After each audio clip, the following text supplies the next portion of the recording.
Kepala lapas.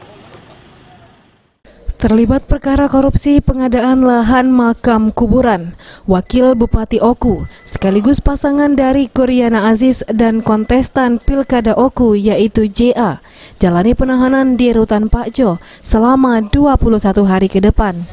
Dalam pantauan PAL TV, JA tiba pukul 11 siang dengan menggunakan mobil minibus warna silver BG 1158ZF.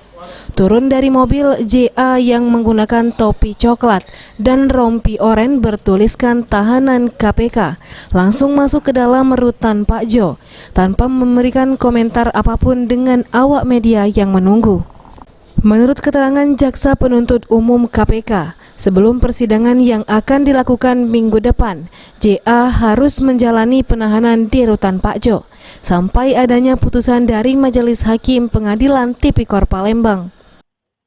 Nama JA dari rutan di KPK pindah ke rutan Palembang. Sudah kemarin sih, hanya hari ini baru tahanannya baru dipindahkan. Jadi perkara ini sudah kami limpahkan ke pengadilan. Intinya dalam waktu dekat akan disidangkan. Iya. Kira-kira kapan itu bakal disidangkan, Pak? Kemungkinan minggu depan. Ya. Apakah tanggal 20? Ini tanggal 15 ya. Tanggal 22 atau 23 yang kita tunggu kabar.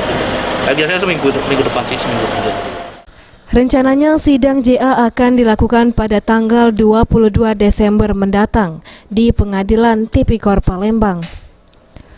Irawan, PAL TV.